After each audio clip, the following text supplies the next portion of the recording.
நமஸ்காரம். உங்கள் அன்பிற்கும் அபிமானத்திற்கும் வித்யாபுத்திரன் வி.ஆர். ராஜா குளத்தூர்ந்து பேசுகிறேன். இது என்னுடைய 295வது வீடியோ. முதல்ல நேயர்களுக்கு ஒரு ரெக்வஸ்ட்டு, தயவுசெய்து சப்ஸ்கிரைப் பண்ணுங்க, ஷேர் பண்ணுங்க, லைக் பண்ணுங்க.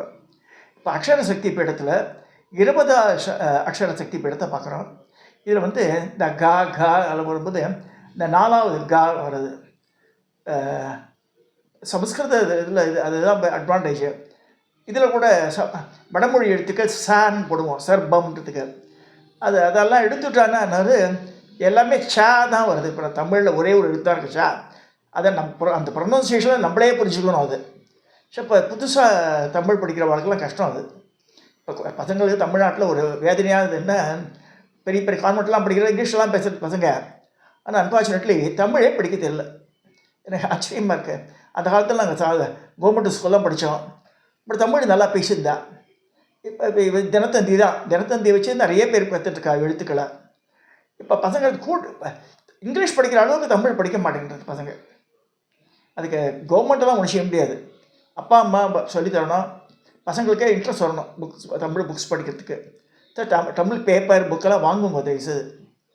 இப்போ கம்மிங் டு திஸ் சப்ஜெக்ட், அந்த கான்ற அக்ஷரத்தில், இந்த ககாரத்தில் அந்த அக்ஷரத்துக்கு உண்டான இடம்தான் இது இந்த மிதிலாபுரின்னு சொல்லியிருக்கு. மிதிலைன்னு சொல்லணும்னு வச்சாங்க மைதிலி அப்படின்னு. சீதைக்கு ஒரு பேர் பார்த்தா மைதிலி பேர். ஸோ இது எங்கே இருக்குதுன்னு சொல்லப்போனா இதிலே ஒரு சின்ன டிஸ்பியூட் இருக்குது. இந்தியன் கவர்மெண்ட்டில் அந்த பண்ணியிருக்கா. இந்தியன் கவர்மெண்ட் சொல்ல முடியாது, அந்த ஸ்டேட் கவர்மெண்ட்டு பீகாரில். அவள் அங்கே தான் இருக்குது சீதா பிறந்த இடம் சொல்லிட்டு சீதையோட இதுக்கு அவள் உரிமை கொண்டாடுறான். இது நேபாளில் இருக்குது. மிதிலைன்றது நேபாளில் தான் இருக்குது. நேபாளுடைய எல்லை பகுதியில் இருக்குது மிதிலாபுரி. இங்கே எதுக்கு இந்த சக்தி படத்தை கொடுத்துருக்கான்னு சொல்லி பார்க்கும்போது கோவில்கள் கரெக்டாக அந்த ரெப்பேர் பண்ணுற மாதிரி இல்லை. அங்கே இந்த கண்டாகர்ஷினி தேவின்னு பேர் தேவி. இவளுக்கு ஒரு முகம்தான், ஆனால் வராக ரூபமாக இருக்கா, கருநீல கலரில் இருக்கான்னு சொல்லப்படுறது. ஒரு முகம், 6 கைகள். இந்த வலப்பக்கத்தில் பார்த்தா சூலம் கட்பாங்கம்ன்ற ஆயுதம், வரம் கொடுக்குற மாதிரி கைகள். இடப்புறத்தில் பார்த்தா கேடயம், அந்த கத்தி. அடுத்து அபயம் அளிக்கும் மரம் கை. ஒரு காலம் அடிச்சுன்னு ஒரு காலத்தை போட்டுருக்க பத்மபீடத்தில் அமர்ந்திருக்கு. அதுக்கு வாகனம்லாம் சொல்லப்படல. இதுதான் அந்த கண்டாகர்ஷினி தேவின்னு பேர். இந்த ரூபம் எங்கே இருக்குன்னு கேட்டால் அம்பாஜி கோவிலில் இருக்குது. குஜராத்தில் அம்பாஜி கோவிலில் பரமாச்சாரியார் இன்ஸ்ட்ரக்ஷன் பராண்ட கட்டின கோவில் அது. அதில் 20 சன்னதி இதுதான் அக்ஷர சக்தி பீடத்துக்கு உண்டான உருவம் இதான்.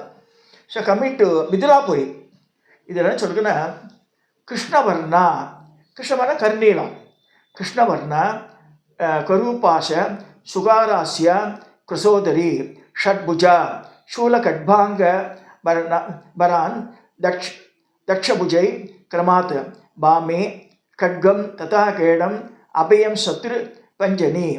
சமஸ்கிருத மொழியில் 4வது மெய்யெழுத்தான கம் என்னும் அக்ஷரத்தின் தேவி கண்டாகர்ஷினி. சத்துருக்களை அழிக்கும் மேனி வர்ண கருநீளமாகும். வராக முகத்துடன் மெலிந்த வயிறும் மற்றும் 6 கரங்களுடன் இயங்குபவள். வலக்கரங்களில் முறைய சூலம் கட்வாங்க மரமுத்திரையும், இடக்கரங்களில் கட்கம் கேடயம் அபயமுத்திரையும் கொண்டவள் என்று சித்திர சாபரசந்திரம் சொல்கிறது இவளை பற்றி. ஸோ கங்காரத்தின் முன் கண்ஸ்வரமான ககார மாத்திருக்கா தேவி வைணவத்தில் கட்கியாகவும் சைவத்தில் சிவோத்தமனாகவும் சாக்தத்தில் மேதா கலையாகவும் விளங்குகிறாள் சொல்லப்படுறது. ஸோ இந்த ககாரத்தின் உற்பத்தி ஸ்தானமான மாளவம் என்னும் இடத்தில் சத்தியதேவியின் இடது தோல் விழுந்த இடம் தான் இது சொல்லிருக்கு. அந்த திருத்தலம் மகாசக்தி பீடமாக உருவாகியது. கந்தர்வகன் சக்தி பீடத்தை தேவி உபாசித்து ராக ஞான சங்கீத வித்தைகளை பெற்றார்கள் அப்படி சொல்லப்படுறது. இந்த மகாசக்தியின் பெயர் உமா. இங்கே உள்ள காலபைரவர் மகோதரர் போட்டு சொல்லியிருக்கா. ஆதி காலத்தில் மிக பிரசித்தி பெற்று விளங்கிய இந்த விதேக நாட்டின் தலைநகராக மிதிலாபுரியே இந்த இடமாகவும் சொல்லியிருக்கு. நேபாள நாட்டின் எல்லைக்கு உட்பட்ட ஜனக்புரியை, அதுதான் மிதிலா, அடைய பல வழிகள் உண்டு. வட பீகாரில் சீதாமடி என்ற ஊரில் இருந்தோ தர்பங்கா நகரில் இருந்தோ ரயில் மூலம் பயணம் செய்தால் ஜனக்பூர் ரோடு ரயில் நிலையம் அங்கிருந்து 38 கிலோமீட்டர் பஸ்ஸில் பயணம் செய்தால் ஜனக்பூர் என்றும் இதிலேயே அடையலாம். கலைகள், கல்வி ஆகியவற்றுக்கு பிரசித்தி பெற்ற விதேக சாம்ராஜ்யத்தின் தோற்றம் நம்மை வியக்க வைக்கிறது. சூரிய வம்சத்தில் உதித்த அயோத்தி மன்னன் இஷ்வாகுவின் 100 புத்தர்கள் ஒருத்த பேர் அதிமேதாவியாக இருந்தான். அவன் பேர் நிமியின் பேர். அந்த நிமியின் வச்சு தான் அந்த கதையே வருது. அயோத்தியை விட்டு வெளியேறி கௌதம முனிவரின் ஆசிரமத்தை அடுத்துள்ள வைஜெயந்தா என்ற இடத்தை தேர்ந்தெடுத்து தன் அரசை தோற்றுவித்தான். 100 பிள்ளையில் ஒத்தவன் இஷ்வாகுக்கு 100 பிள்ளை. ஸோ ஒரு முறை அரசன் நிமி, இந்த நிமின்றதே பாருங்கள், அந்த நிமிஷம்னு சொல்கிறோம் இல்லையா, அது வச்சு தான் நிமியின் பேர் வந்தது. ஸோ அது எப்படி வருதுன்னா, அவன் பெரிய வேள்வி பண்ணணும்னு ஆசைப்பட்றான். தன்னுடைய ஆயுஷ் முடியத்துக்குள்ளே இந்த வேள்வியை முடிச்சுன்னு பார்க்குறான். அவளுக்கு இஷ்வாகு வம்ச குலகுரு யாருன்னா வசிஷ்டர் தான். ஸோ அவரை போய் நீங்கள் பண்ணி வைங்கோ எனக்கு இந்த யாகத்தான்றான். அப்புறம் சொல்கிறான், நான் இந்திரனுக்கு ஆல்ரெடி ப்ராமிஸ் பண்ணியிருக்கேன், நீ சொல்கிற டேட்ஸ் அவருக்கு தான் புக்கோடு ஆல்ரெடி அதை முடிச்சுட்டு உனக்கு ஆரம்பிக்கிறேன். அதுக்குள்ளே இவர் நிமிக்கு ஜோதியோட விற்பனாலாம் செக் பண்ணி பார்க்கும்போது அவன் காலம் முடிய போகிறது. இவர் இந்திரனோட சபைக்கு போய் அங்கே போய் பண்ணது எத்தனை மாதம் ஆகும் தெரியாது. ஸோ இஸ் ரிக்வஸ்டிங் அகெயின், நீங்கள் பண்ணி தான் வைக்கணும்னு போது, இல்லைப்பா நான் போயிட்டே இருக்கேன் சொல்லிட்டு கிளம்பி போயிட்டார் இவர் ஃபஸ்ட்டு. இவன் என்ன செய்கிறான், கௌதம முனிவரை அப்ரோச் பண்ணி நீங்கள் பண்ணி கொடுத்துங்க கூட அவர் சந்தோஷமாக பண்ணி வச்சுடுறார். யாகம் நல்லபடியாக நிறைவேறுறது. By the time Vashishtha return ஆகிறார். பார்த்தா இங்கே யாகம்லாம் முடிஞ்சாச்சு. இவன் அந்த டயர்ட்னஸ்ஸு, அது ஹோமம் வேறு யாகம் வேறு, நல்லா புரிஞ்சுக்கணும். அது ஹோமம்ன்றது அரை நாளில் ஒரு ஃபியூ ஹவர்ஸில் முடியுது ஹோமம் ஆற்றுல பண்ணுறதெல்லாம். யாகம்ன்றது பல நாட்கள் ஆகும், கோடிக்கணக்கான பணம் செலவாகும். அந்த காலத்திலேயே வரவாளுக்கெல்லாம் தானம் பண்ணோம், தர்மம் பண்ணோம், அவளுக்கு உண்டான சம்பாவனை பண்ணோம், யாருமே முகம் சொல்லிக்கக்கூடாது, அது மாதிரிலாம் இருக்குது. வரவாளுக்கெல்லாம் சாப்பாடு போடணும், அதான் பெரிய ஃபங்க்ஷன் அது. அது மாதிரி பண்ணும்போது எல்லோரும் ஹாப்பியாகிடுறா, எல்லாம் கிளம்பி போயிடுறா. விஷயங்கள்லாம் வெச்சோடி அரண்மனை. இவன் போய் நிம்மி போய் படுத்துன்றான், நல்லா தூங்கிட்டு இருக்கான் திரையில். வசிஷ்டரை பார்த்தா எல்லாம் முடிஞ்சிது. கோபம், நீ மாதிரி படுத்து தூங்கிட்டு இருக்க இல்லையா, உடல் அப்படியே பூமியில் விழக்கடவுது, செத்து போனா அப்படி சொல்லிடுறாரு. எழுந்துட்டான். இந்த சாபத்தை கேட்ட உடனே அவன் எழுந்துட்டான். அவன் உடனடியே சாபம் பலிக்காது. It take few minutes also. So அவன் என்ன செய்கிறான், நான் ஒரு தப்பு பண்ணல, உங்களை கேட்டேனா இல்லையா, ஆத்து வாத்தியாராட்டம் உங்களுக்கு கேட்டாச்சு, நீங்கள் தான் பண்ணி போயேன்னு சொல்லி நீங்களும் அப்படியே விழுங்கோன்ட்டான். ஸோ குருநாதருக்கு அவன் சபிச்சிடுறான். இப்போ வசிஷ்டர் பிரம்மாண்ட ஓடுறாரு, மாதிரி பண்ணிட்டாரு. அதுக்கு நான் சரி நீ பண்ணி தப்பு அப்படின்றார். ஸோ இப்போ நிம்மி என்ன செய்கிறான், விழுந்துட்டான். ஸோ இந்த விழுந்தாச்சு, இறந்துப்படுறான். இவாள்லாம் இருக்கா, இந்த வேத பிராமணாலாம் இருக்கா இல்லையா, அந்த ரிஷிகள்லாம் பண்ணுறான்னு அவன் உடம்பத்துக்கு ஒரு தைலத்தை போட்டு ப்ரிசர்வ் பண்ணுறான். அப்போ தேவர்களுக்கெல்லாம் தனியாக ஒரு ஐக்கியம் பண்ணுறான். அவன் பண்ணி இந்த மாதிரி நல்ல ராஜாவன் இவன் பாட்டு உயிரை விட்டுறான மாதிரியா என்ன ஆகுது நீங்கள் பண்ணும்போது அவள் எழுப்பி தரோன்றான். நிமியை எழுப்புறான். So Nimi get the conscious. அவன் சொல்கிறான், இந்த மாதிரி வாழ்க்கையில் வெறுத்து போச்சு, எனக்கு திருப்பி வாழணும் ஆசையே இல்லை, நான் குருநாதரை ஏமாற்றிட்டார், இந்த மாதிரி நான் இவ்வளோ பண்ணி நல்லது தான் பண்ணுறதுக்காக பண்ணாதுன்ற. சரி, இப்போ உன்னோட இஷ்டம், என்ன செய்யணுன்றான்.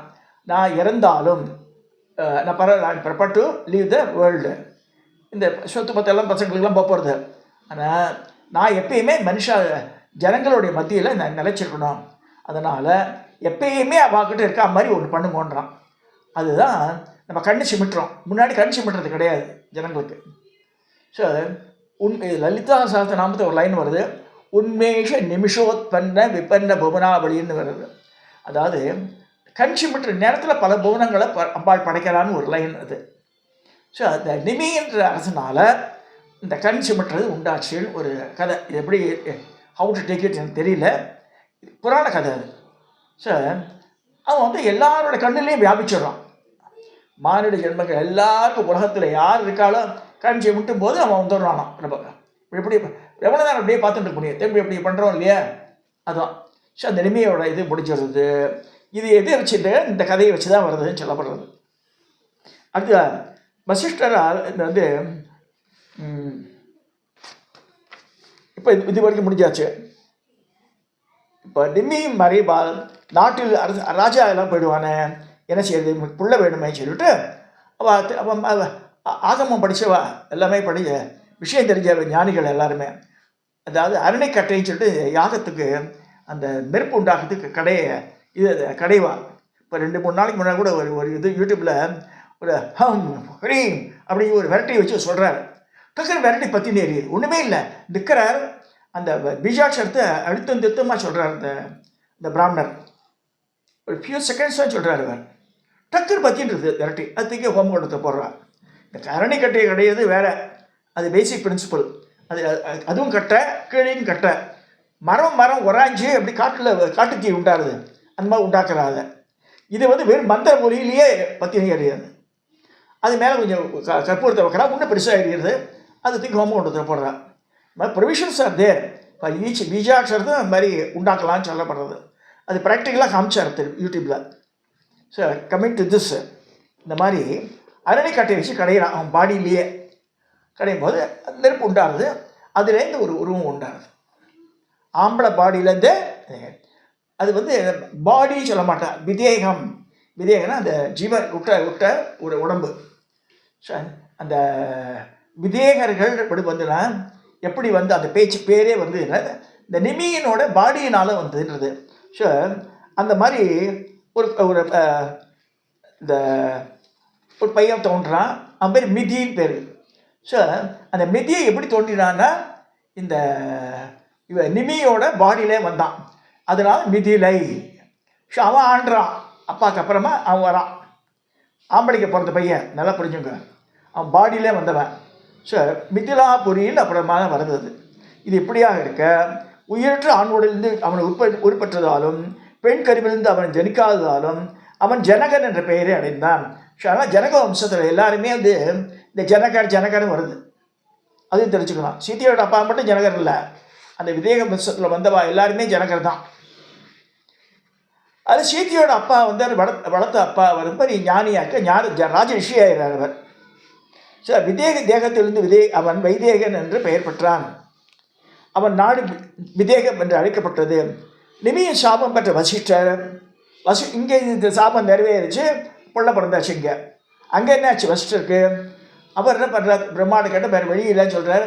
அவர் ஊர்வசி பார்த்து அவர் மோகம் இது பண்ண மித்ராவருணர் உண்டாக இந்த பேர் மூலமாக, வசிஷ்டர் மூலமாக மித்ராவருணர் மூலமாக திருப்பிய மானிட உடலை அவர் எடுக்கிறார் அப்படின்னு. மித்ராவருணர் அது இப்போ இந்த கே லவ்லாம் போடுறாங்க இப்போ. Actually that is true. இதுலேயே இருக்குது, தேவர்களோட இதுலேயே இருக்குது. மித்ராவருணர் 2 பேரும் இணைப்பிரியாத நண்பர்கள். அவள் 2 பேருமே ஒன்றா ட்ராவல் பண்ணுவாள். அவள் ஒன்று கூடுவா. அவள் ஆம்பளைகள் தான் 2 பேருமே. மித்ராவருணன் மூலமாக ஊர்வசியினுடைய இதை பார்த்துட்டு அந்த ஊர்வசியோட இதுவும் சேர்றது, விந்துவும் சேர்றது, மித்ராவருணன் சேர்ந்து இவர் திருப்பியும் உற்பத்தி ஆகிறார். யார்? வசிஷ்டர். வசிஷ்டருக்கு அகைன் அண்ட் அகைன் கிரீபத்து. இல்லைன்னா ஒரே மனுஷன் 5 தலைமுறை எப்படி குருவாக்க முடியாது. ஸோ இப்படி உற்பத்தி ஆக சொல்லப்படுறது. இது இப்படியாக இருக்க, இப்போ சீதையோட கதைக்கு வரலாம். இப்போ மிதிலாபுரியன்றதும் ஞாபகத்துக்கு சீதாதேவியின் மறுபெயரான மைதிலி. இந்த தேவியாரின் இளமை பெறும் விதேக நாட்டில் மிதிலாவில் கழிந்தது. அன்னை சீதா பிராட்டியார் பூர்வ ஜென்மத்தில் இருந்த வேதவதியின் பெயர் இருக்கிறார். குசத்வசர் என்ற ஒரு ரிஷி, அவளுக்கு பொண்ணாக பிறக்கிறார் வேதவதி என்ற பொண்ணு. ரொம்ப கேள்வி சிறந்து விளங்குறா, கட்டிக்கார பொண்ணாக இருக்கா, அழகாகவும் இருக்கா. அவள் தபஸ் பண்ணியிருக்கா. அப்போ ஒரு அரக்கன் அவன் பார்க்குறான், அந்த பொண்ணை பார்த்து இவளை எப்படியாவது இது பண்ணணும் அப்படின்னு சொல்லிட்டு இந்த உங்கள் பொண்ணை கல்யாணம் பண்ணி கொடுங்கன்னு சொல்கிறான். அவன் பேர் தம்பன் பேர். இந்த தம்பன்ற அரக்கன் பொண்ணை கொடுன்னு சொல்லி இவர் எப்படி இப்போ என் பொண்ணுக்கு பர்மிஷன் ஆம்பல்ப்பா விஷ்ணுவோட பொண்டாட்டி ஆனால் ஆசைப்பட்டு தபஸ் பண்ண போயிருக்கா அப்படின்ற அப்படியா சொல்கிறேன்னு சொல்லிட்டு அவன் இந்த குசத்வசரை கொண்டுடுறான் அவன். ஸோ அவளுக்கு அப்பாவும் இல்லை அம்மாவும் இல்லை, அப்படியே அனாதை ஆயிடுறான். ஸோ அவள் போய் இமயமலை சாரில் தபஸ் பண்ணுறா. அந்த நேரத்தில் ராமேஸ்வரம் பார்த்துடுறான் அவளை. ஸோ அவளை அடைய முற்படுறான். அவள் இவன் ஆம்பளை சகவாசம் வேணாம் சொல்லிட்டு பண்ணிட்டுருக்கா. அவள் நீ வான்றான். அப்போ முடியாதுன்ற அவள் என்னை தொடாத, நான் பெருமாளுக்காக பிறந்தவோன்னு சொல்லும்போது அதையும் மீறி அவளை கை பிடிச்சிருக்கிறான். அப்போ அப்படியே அந்த யோகாகினியில் எரிஞ்சு போயிடுறான் அவள். அந்த காலத்து சினிமா நான் சொல்லுறது 50-60 வருஷத்துக்கு முன்னாடி நான் பார்த்த சினிமாவில், தெலுங்கு சினிமாவில் அந்த சாம்பல் எடுத்து போயிடுவான். அது ராவணன் லங்காபுரிக்கு ஒரு சாம்பல் ஆகிடுறா. அந்த சாம்பல் அங்கே எடுத்து போய் பார்த்து விபீஷணன் பார்க்கும்போது மகாலட்சுமி ஏற்றுற அந்த பெட்டியில் மண்டோதரிக்கு அப்படியே தெரியல. ஆனால் ராவணேஸ்வருக்கு சாம்பலார் தெரிகிறது அது. அப்போ அவளாம் பயந்து போயிருச்சான், இது வேண்டாம் இங்கே இருக்கு. அப்போ அங்கே அதை பார்த்த பெரிய பெரிய குல குருக்கள்லாம் வாழலாம் சொல்கிறாங்க, இந்த குழந்தையாக தெரிகிறது விதேகி இவ அந்த வேதவதி குழந்தையாகவும் தெரிகிறா. இந்த குழந்தை இங்கே இருந்தால் லங்கையை அழிஞ்சிடும்ன்றா அவள். ஸோ அது ஒரு பாக்ஸில் போட்டு நேராக இமயமலையில் கொண்டு சொல்லி வந்துடுறோம் பூதகணத்தோட. ஸோ இமயமலையில் இருக்குது அந்த பனி உருகி உருகி உருகி உருகி அப்படியே அந்த பெட்டி ட்ராவல் பண்ணி கீழே மிதிலாபுரிக்கு வந்து சேர்ந்துடுறது, மண்ணுக்கு அடியில் போயிடுறது. இது இப்படியாக ஜனகர் வந்து யாகம் பண்ண போகிறார், புத்திரகாமேஷ்டி யாகம். அந்த யாகத்துக்கு பொன் கலப்பை வச்சு உழணும். அந்த மாதிரி உழும்போது இந்த பாக்ஸ் அடியில் இருக்குது, பூமிக்கு அடியில். ஸோ அதில் தட்டுப்பட்டு பிரித்து பார்த்தா உள்ள குழந்தை இருக்குது. அவள் தான் சீதா பிராட்டியார் உருவெடுக்கிறார். முந்தின ஜென்மத்தில் அவள் யாராக இருந்தா வேதவதியாக இருந்தவ இப்போ சீத்தையாக மாறுறா. அதுக்கப்புறமா அடுத்தது குழந்தையெல்லாம் பிறக்கிறது, அவள் தம்பி குழந்தைய பிறக்கிறது எல்லாமே வந்து சீதை இவ இருக்க, ஊர்மிளா இருக்க, சிவகீர்த்தி, மாண்டவி அதெல்லாம் வருது. ஸோ இதுக்கெல்லாம் முன்னாடியே இந்த மாதிரி ஆல்ரெடி ப்ரீடிட்டர்மெண்ட் இப்படி நடக்க போகிறதுன்னு ஆகிடுறது. இப்போ எல்லாமே அக்கா தங்கி ஆட்டமாக இருக்கா, இவெல்லாம் ஒத்துமையாக தான் இருக்கா. ஸோ இதுக்கும் வந்து சக்தி படத்துக்கு என்ன நமக்கு சந்தேகம் வரும். அதுக்கு உண்டான கோவில் அங்கே இல்லை, மிதிலையில் கோவில் இல்லை. ஆனால் அந்த மிதிலையை தான் வந்து சொல்கிறா எல்லாருமே வந்து அந்த மிதிலாபுரி தான் அந்த 20 சக்தி பீடம் சொல்லப்படுறது. ஸோ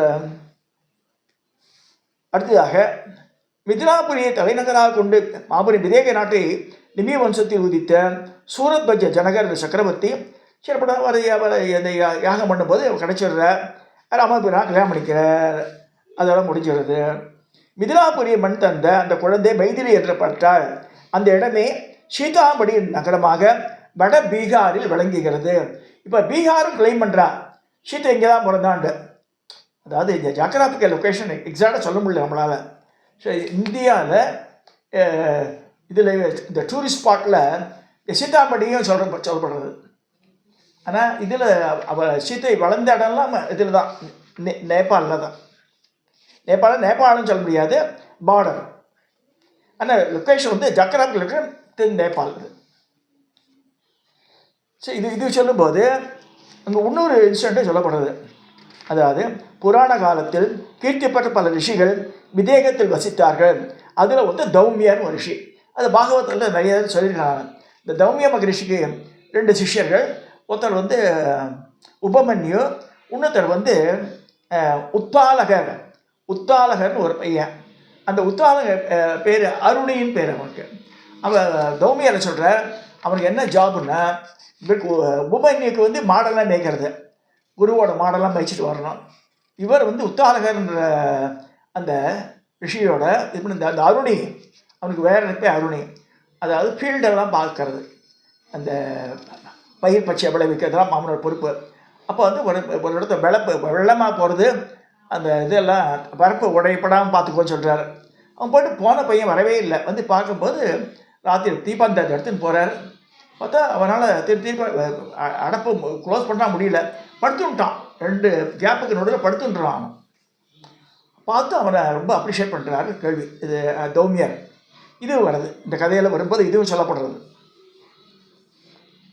அடுத்தது முக்கியமான இதில் இங்கே தான் வருது. இப்போ மகரிஷி வேதவியாசருக்கு 4 வேதங்களை பிரிக்கிறார். அதில் வைசம்பாயனர் ஒருத்தர், சுமந்துன்னு ஒருத்தர், சுமந்து வைசம்பாயனர், அப்புறம் யாக்கியவல்கியர் இதெல்லாம் வரா. இந்த யாக்கியவல்கியர் வைசம்பாயனோட சிஷ்யர். வைசம்பாயனர் மாதிரி சொல்லிக் கொடுக்குறார். அப்போ என்ன செய்கிறாருன்னா 86 சாகைகளை மற்றவர்களுக்கு கற்றுக் கொடுத்தார். எஜுர்வேதத்தை 86 பிரித்து கொடுத்தார் யார்? வைசம்பாயனர். யாக்கியவல்கியர் என்ற மாணாக்கர் வைசம்பாயனர் சகோதரியின் மகன், சிஸ்டர் சந்தான். ஆனால் அவன் வந்து மகா கட்டிக்காரன். ஸோ இப்போ என்ன சொல்கிறாருன்னா யாக்கியவல்கிய விசேஷமாக தைத்திரி சாகாவை கற்றுக் கொடுத்தார். சகோதரி பையனாகிறதுனால எக்ஸ்ட்ராவாக சொல்லிக் கொடுக்குறார் அவர். விதேக நாட்டு முனிவர்கள், பண்டிதர்கள், வித்வான்கள் எல்லோரும் ஒரு இடத்தில் கூடி வேதங்களை பற்றி வந்து முடிவெடுத்து இந்த கூட்டத்துக்கு எல்லாரும் கூப்பிடுறார். யார் வரலாலும் பிரம்மகத்தி தோஷம் பிடிச்சிடுன்னு சொல்லி அனௌன்ஸ் பண்ணிடுறார். வைசம்பாயனாரை போக முடியலாங்க. ஸோ இவரை போக சொல்கிறார். யாரை? யாக்கியவல்கியரை போகிறேன்றார். ஆனால் அவர் சொல்கிறார், அந்த அது போகிறது இருக்கட்டும், நான் வந்து பிரம்மதி தோஷத்தை உங்களுக்கு போக்குறதுக்கு என்னால் தான் முடியும்னு ஆர்கியூ பண்ண ஆரம்பிச்சிடுறாரு. அப்போ வைசம்பாயனுக்கு கஷ்டமாயிடுது. மாதிரி குருவை அப்போஸ் பண்ணி பேசுகிறான். யாருக்கு எந்த குருவுக்குமே தெரியும், அதாவது அவருக்கு என்ன தான் இன்டெலிஜென்ட்டாக இருந்தாலும் சிஷ்யன் அதை மனசு அக்செப்ட் பண்ணாது. ஸோ இவன் வந்து சபையில் கேட்டான்னு அசிங்கம் இல்லையாது. அப்போ சொல்கிறார், அப்போ நீ வேண்டாம், எனக்கு சிஷ்யனாகவே இருக்க வேண்டாம் போடான்ட்டார் யாக்கியவல்கியர். அப்போ நான் சொல்லி கொடுத்ததெல்லாம் வாந்தி எடுன்றார். ஸோ யாக்கியவல்கியர் இவர்கிட்ட கற்றுண்ட இந்த தைத்திரிய சாகைன்றதை வந்து வாந்தி எடுக்கிறார். அப்போ தித்தி பறவைகள் ஒரு பறவைகளாக இப்போ மிச்ச சிஷ்யாவெல்லாம் மாறி அந்த இதை வந்து வாந்தியை சாப்பிட்றான்னு சொல்லப்படுறது. அப்போ இதில் வந்து ஒரு பறவைன்னு போட்டிருக்கான், அது நிறைய பறவைகள் வருது. தித்தின்னு பேர் இந்த பறவைகள். என்ன தைத்திரிய கோஷத்துலேருந்து எடுத்து சாப்பிட்டதுனால தித்தி பறவைகள்னு பேர் இந்த பறவைகள் பேர். இவர் போய் தனியாக சூரிய உபாசனை பண்ணி திருப்பி he is creating a new Veda. அதாவது ரிக்வேதம் எஜுர்வேதத்தில் 2 இருக்குது. கிருஷ்ண எஜுர்வேதம் தான் பழசு. வைசம்பாயனோட சிஷ்யரான யாக்கியவல்கியர் ஆரம்பித்தது வந்து சுக்ல எஜுர்வேதம் தென்னாட்டில் இருக்குது. இப்போ சிஸ்டர்ஸ் தான் சொல்லியிருக்கேன். ஸோ வடநாட்டில் இந்த சிஸ்டர்ஸ் என்னதுக்கு அந்த கல்யாணம் பண்ணிக்கிறது இருக்கு இல்லையா, அந்த மாமா அத்தை இந்த கதை வருது நம்ம தமிழ்நாட்டில். இங்கே உண்டு அது. ஏன்னா யாக்கியவல்கியரை ஃபாலோ பண்ணுறாங்க. அங்கே கிடையாது. நார்த் இந்தியாவில் அது நாட் அலவுடு. பிராமின் ஃபேமிலியிலேயே நார்த் இந்தியாவில் மாமா புள்ள அத்தை பொண்ணுன்றது ஃபாலோ பண்ண மாட்டாங்க. ஏன்னா இந்த யாக்கியவல்கியர் கதையினால் நான் 2 பேர் சண்டை வந்துடுது இல்லையா அவளுக்கு. அதனால் நார்த் இந்தியாவில் மாமா புள்ள அத்தை பொண்ணுன்றது கல்யாணம் பண்ணி தரமாட்டான். அதுவே போட்டிருக்காரு. தெரிஞ்சுக்கணும் நமக்கு. அது சவுத் இந்தியாவில் மட்டும்தான், எஸ்பெஷலி தமிழ்நாடு தான் நிறைய ப்ராக்டிஸ் பண்ணுறோன்னா அது எங்கே யாக்கியவல்கியரை யூஸ் பண்ணுறாலும். யாக்கியவல்கியருக்கு 2 பொண்டாட்டி, காத்தியாயினியும் ஒத்தி, மைத்ரேயின்னு ஒத்தி. இவா 2 பேரும் மனைவிகளாக இருந்து இங்கே கொண்டு தொகுருக்கு மின்ட்டு பக்கத்தில் அந்த இடத்துல அவருக்கு தனியாக வந்து சிலைகளே இருக்குது. இந்த யாக்கியவல்கியரை ஃபாலோ பண்ணுறவ வந்து ஒரு செட் ஆஃப் பீப்புள் இருக்கா. அவள் தான் அந்த சுக்ல எஜுர்வேதியை வச்சுப்பாள். ஆனால் 4 வேதம்னு எடுக்கும்போது ரிக் யஜு சாம மதர்வனத்தில் அந்த எஜுர்வேதம்ன்றது கிருஷ்ண எஜுர்வேதம் தான் ஒரிஜினல். இது யாக்கியவல்கியராக ஆரம்பித்தது தனி. இது அது குரு துரோகம்னு சொல்கிறா அதை. ஸோ அதை வந்து நிறைய பேர் அதை அப்ரிஷியேட் பண்ணுறதில்லை. பட் எஜுர்வேதத்தை படிக்கிறவா இதையும் பண்ணுறா. மந்திரங்கள்லாம் கிட்டத்தட்ட ஒரு மாதிரி தான் இருக்கும். பட் சில அப்ளிகேஷன்ஸ்லாம் வித்தியாசப்படும். அதுக்கும் இதுவும் தெரிஞ்சுக்கணும் நம்ம எஜுர்வேதத்தில் பற்றி. ஏன்னா அதெல்லாம் இதில் வந்துடுறது. இந்த மிதிலையை பற்றி சொல்லும்போது எல்லா கதையும் வந்துடுறது இதில். ஸோ இது தவிர என்ன செய்யலாம், ஜனங்களோட கோர்ட்டில் ஒரு காம்படிஷன் வைக்கிறார். 1000 பசுமாடை கொண்டு வந்து அதனுடைய கொம்பில் தங்க நாணயங்களை மூட்டையாக கட்டி வச்சுருக்கேன். யார் கரெக்டாக பதில் சொல்கிறாலோ அவள் அடுத்து போகலான்றார். யாக்கியவல்கியர் கோர்ட்டுக்கு வந்து எல்லா மாட்டையும் ஓட்டின்னு போடுற சிஷ்யா. இல்லை எனக்கு பதிலே சொல்லவே இல்லையன்றார். நான் சொன்ன மாதிரி வச்சுக்கோன்றார். என்ன கேட்டால் அப்போ ஆத்திரேயும் ஒத்தி இருக்கா. அவளும் ஸ்காலர், லேடி ஸ்காலர்ஸ் எல்லாம் பாருங்கள். அந்த காலத்தில் லேடி ஸ்காலர்ஸ் வாழலாம். அப்போ எங்கேயாவது ஒளி வருதுன்றா. சூரியன்கிட்ட ஒளி வருது, சூரியனே இல்லைன்னா சந்திரனில் வருது, சந்திரனும் இல்லைன்னா நட்சத்திரத்தில் ஒளி வருதுன்றா. கடைசி இது இல்லை, எல்லாமே ஒன்றுமே இல்லைன்னா எங்கேயாவது ஒளி வருது, ஆன்மாவில் இது ஒளி பிறக்குது சொல்கிறார் இவர் யாக்கியவல்கியர். இது சொல்லும்போது முக்கியமாக தெரியுது ஆன்மாலேருந்து தான் ஒளி பறக்கிறதுன்னு யாக்கியவல்கியர் கூற்று. அதை ஜனகர் அப்ரிஷியேட் பண்ணி he gives all the 1000 cows to him. இந்த கதையெல்லாம் வருது. இதெல்லாம் சொல்லி இந்த இதில் சிடிஏ ராமர் கல்யாண இடம் வந்து இதில் தான் இருக்குது, மிதிலையில் தான் இருக்குது. அங்கே வந்து கனக் பவன் பேருக்கு அங்கே நிறைய சிற்பங்கள்லாம் இருக்குது. இதெல்லாம் மார்பிள் ஸ்டோன்ஸ்லேயே பண்ணி இந்த இருக்கும் கல்யாண கோலங்கள்லாம். அதெல்லாம் பார்க்க வேண்டிய சொல்லி இந்த 20வது இதில் வந்து இந்த கண்டாகர்ஷணி தேவின்ற ரூபம் தான் சொல்லியிருக்கு. இது மிதிலையில் தான் அமைஞ்சிருக்கு இருக்கு. கோவில்கள் இல்லை. ஆனால் அது கரெக்டாக நிறைய துர்க்க கோவில்லாம் இருக்குது அங்கே. பட் நிறைய கோவில் இந்த இடத்துல இப்போ பாதி கூட இல்லையா. பட் வித் ஆல் தட் மிதிலைன்ற இடம் தான் வந்து இந்த தேவிக்கு உண்டான இடம் சொல்லி இது முடிக்கிறாங்க.